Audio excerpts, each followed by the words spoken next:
স্ত্রীর মন বোঝা। আবুল বাসার পিয়াস।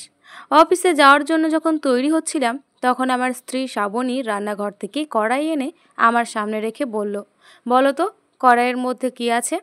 আমি শার্টের বোতাম লাগাতে লাগাতে কড়াইয়ের দিকে তাকিয়ে বললাম, পানিই তো মনে হচ্ছে। শ্রাবণী আমার চোখে চোখ রেখে বলল, হয়নি, এটা পানি না, এটা বসুন্ধরা সয়াবিন তেল। আমি 30 মিনিট ধরে আগুনে রেখে গরম করে এনেছি। আমার কথার যদি সোজাসাপটা জবাব না দাও তাহলে এই গরম তেল আমি তোমার শরীরে ঢেলে দেব। শ্রাবণীর কথা শুনে আমি ওর সামনে থেকে 2 হাত সরে গিয়ে বললাম, কী সব পাগলের মতো কথা বলছো? শ্রাবণী বলল, আমি সুস্থ স্বাভাবিক মানুষের মতোই কথা বলছি। অর্পিতাকে? কোন অর্পিতা? যাকে নিয়ে ফেসবুকে আজকাল খুব লেখালেখি করছো? আমি মুচকি হেসে শ্রাবণীকে বললাম, আরে এই নাম তো আমি এমনি ব্যবহার করেছি। তাছাড়া তুমিই তো সেই দিন বলেছিলে আমার ছাইপাশ গল্পে তোমার নামটা যেন ব্যবহার না করি, তাই তো আর তোমার নাম দিই না।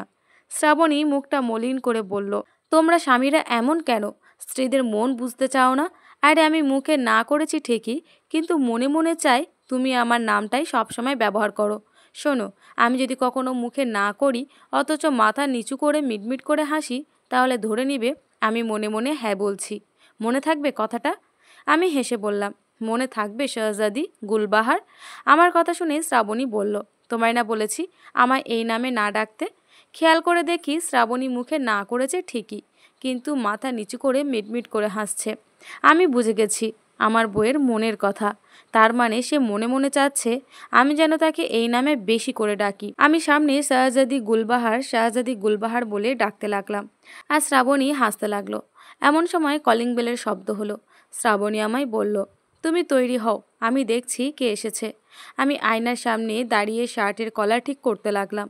শ্রাবণী দরজা খুলে বলল, কাকে খুঁজছেন? বাহিরে দাঁড়িয়ে থাকা মেয়েটা বলল, আসসালামু আলাইকুম ভাবি, আমি অর্পিতা, স্যারের অফিসে কাজ করি। পাশেই আমার ফুফুর বাসা। কাল একটা দরকারে এইখানে এসেছিলাম। আজ যখন অফিসে যাব তাই ভাবলাম স্যারের সাথেই যাই। তা স্যার কি আছেন নাকি অফিসে চলে গিয়েছেন? শ্রাবণী তখন উত্তর দিল, আপনার স্যার বাসায় নেই। কিছুক্ষণ আগে গরম তেল ওনার শরীরে পড়ে গেছে, উনি এখন হাসপাতালে ভর্তি। শ্রাবণীর কথা শুনে আমার গলা শুকিয়ে গেল। শ্রাবণী যখন রুমের দিকে আসতে লাগলো আমি তখন দৌড়ে ওয়াশরুমে গিয়ে দরজা লক করে বসে রইলাম। বাহির থেকে শ্রাবণী দরজা ধাক্কাতে লাগলো আর বলতে লাগলো, তুমি দরজা খোলো বলছি, তা না হলে আমি কিন্তু পুরো বাসায় আগুন লাগিয়ে দেব। আমি তাড়াতাড়ি পকেট থেকে ফোনটা বের করে আমার বন্ধু মামুনকে ফোন করে বললাম, তুই তাড়াতাড়ি অ্যাম্বুলেন্স নিয়ে আমাদের বাসার সামনে আয়, আর আসার সময় হাসপাতালে বার্ন ইউনিটে একটা সিট বুকিং দিয়ে আসিস। কয়েকদিন পর আমি আর শ্রাবণী আমার বন্ধু মামুনের বাসায় দাওয়াত খেতে গেলাম। খাওয়া দাওয়ার এক পর্যায়ে মামুন শ্রাবণীকে বলল, ভাবি আরও 1 পিস রোস্ট দিই? শ্রাবণী মুচকি হেসে বলল, না ভাই, আমি আর খাবো না। তাকে দেখি শ্রাবণী মুখে না করেছে ঠিকই, কিন্তু মিটমিট করে হাসছে। তার মানে শ্রাবণী আরও রোস্ট খেতে চায়। আমি তখন মামুনকে বললাম, আরে বেটা, জিজ্ঞেস করার কি আছে, 1 পিস না, আরও 2 পিস রোস্ট দে। আমার কথা শুনে মামুন শ্রাবণীকে 2 পিস রোস্ট দিল। শ্রাবণী তখন আমার দিকে কেমন করে জানি তাকালো। একটু পর মামুন আবার শ্রাবণীকে বলল, ভাবি রোস্ট খেতে মনে হয় আপনার ভালো লাগছে না, আপনি একটু গরুর গোস্ত নেন। শ্রাবণী আবারও হেসে জবাব দিল, না ভাই, আমার পেট ভরে গিয়েছে। খেয়াল করে দেখি শ্রাবণী আবার মুখে না করেছে ঠিকই, কিন্তু ঠোঁটে হাসি লেগে আছে। আমি বউয়ের মনের কথা বুঝে গেছি। আমি মামুনকে তখন বললাম, আরে বেটা, এত জিজ্ঞেস করার কি আছে, তুই তরকারি দে। আমার বউয়ের খেতে ইচ্ছে করছে ঠিকই, কিন্তু লজ্জায় না করছে। কিন্তু আমি হলাম আমার বউয়ের আদর্শ স্বামী, আমি ঠিকই আমার বউয়ের মনের কথা বুঝতে পেরেছি। এই কথা বলে আমি মামুনের হাত থেকে তরকারির বাটিটা নিয়ে পুরোটাই শ্রাবণীর প্লেটে ঢেলে দিলাম।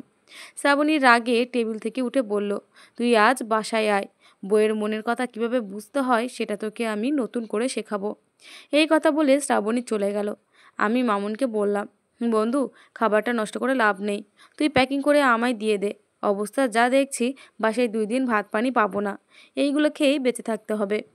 বাসায় আসার পর শ্রাবণী রাগে লাল হয়ে বলল, ছি, শেষে কিনা নিজের বউকে বন্ধুর চোখে রাক্ষস বানালে। আমি খেতে পারছিলাম না দেখেও জোর করে আমার প্লেটে কেন খাবার দিলে? আমি মাথা নিচু করে বললাম, আমার কি দোষ? তুমি তো সেদিন বললে তুমি যদি মুখে না করো কিন্তু ঠোঁটে মিটমিট হাসি থাকে তাহলে বুঝে নিতে হবে তুমি মনে মনে হ্যাঁ বলছো। শ্রাবণী তখন শান্ত হয়ে বলল, আরে হাদারাম, এটা শুধু স্বামী স্ত্রীর ক্ষেত্রে। অন্যদের বেলায় যদি আমি মুখে না বলি মানে না, আর যদি হ্যাঁ বলি মানে হ্যাঁ, মনে থাকবে এখন? আমি মাথা নেড়ে বললাম, মনে থাকবে শাহজাদি গুলবাহার। মা অসুস্থ থাকার জন্য আমরা দু ভাই স্ত্রীদের সাথে নিয়ে মাকে দেখতে যাই। শ্রাবণী মাকে বলল, মা, আপনার শরীরটা এখন ভালো নেই, আপনি না হয় এখন আমাদের সাথেই থাকবেন। মা হেসে বলল, না বৌমা, আমি শহরে থাকলে দম বন্ধ হয়ে এমনিতেই মরে যাব। তারপর মা আলমারি থেকে একটা সোনার হার বের করে শ্রাবণীর হাতে দিয়ে বলল, বৌমা, আমার বয়স হয়েছে, কখন কি হয় কি জানি, তুমি আমার প্রথম ছেলের বউ, এই গলার হারটা তুমি রাখো। শ্রাবণী মাথা নিচু করে হেসে বলল, না মা, আপনার জিনিস আপনার কাছেই রাখুন, আমি নিয়ে কি করব। মা বারবার জোর করছিল, আর শ্রাবণী বারবার না করছিল। আমি আমার স্ত্রীর মনের কথা বুঝতে পারি। শ্রাবণী বলেছিল, স্বামী স্ত্রী বাদে অন্য কারো কাছে স্ত্রী না মানে না, আর হ্যাঁ মানে হ্যাঁ। তার মানে শ্রাবণী সত্যিই মন থেকে নিতে চায় না। আমি তো আদর্শ স্বামী, স্ত্রীর মন বুঝি। আমি তখন মাকে বললাম, মা, বাদ দাও তো, শ্রাবণী যেহেতু নিতে চাচ্ছে না, শুধু শুধু ওকে জোর করো না। তোমার এতই যদি দেওয়ার ইচ্ছে থাকে, তোমার ছোট ছেলের বউকে দিয়ে দাও। আমার কথা শুনে মুহূর্তের মধ্যে শ্রাবণীর মুখটা কেমন জানি হয়ে গেল। বুঝতে পারছিলাম না ও রাগ করেছে নাকি খুশি হয়েছে। পরদিন যখন ঢাকায় ফিরি, শ্রাবণী পুরো রাস্তা আমার সাথে একটা কথাও বলেনি। বাসায় যখন ঢুকতে যাব, শ্রাবণী রেগে বলল, তুমি বাসায় ঢুকবে না, তোমার এই গাধা টাইপের মুখটা আমি 2 দিন দেখতে চাই না। রাত 11টা বাজে। মামুন আমার কাঁধে হাত রেখে বলল, তুই ভাবির সাথে কেন সংসার করছিস বলতো? প্রতিদিন তোদের ঝগড়া হয়, 2 দিন পর পর তোকে বাসা থেকে বের করে দেয়, এইসবের কোনো মানে হয়? আমি হেসে মামুনকে উত্তর দিলাম, কেন সংসার করি বলবো? তাহলে শোন, আমি যদি কখনো অসুস্থ থাকি, রাত 3টার সময়ও যদি আমার ঘুম ভেঙে যায়, চোখ মেলে তাকিয়ে দেখি শ্রাবণী জেগে থাকে, আমার মাথায় হাত বুলিয়ে দিচ্ছে। বাবা মায়ের একমাত্র মেয়ে শ্রাবণী, বিয়ের আগে রান্না করবে তো দূরের কথা, নিজের ভাত কখনো বেড়ে খায়নি।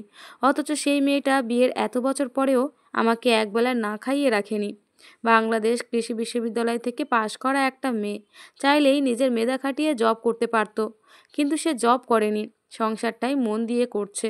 এখন তুই বল, যেই মেয়েটা আমার জন্য এতটা স্যাক্রিফাইস করছে, তার সাথে সংসার না করে উপায় আছে?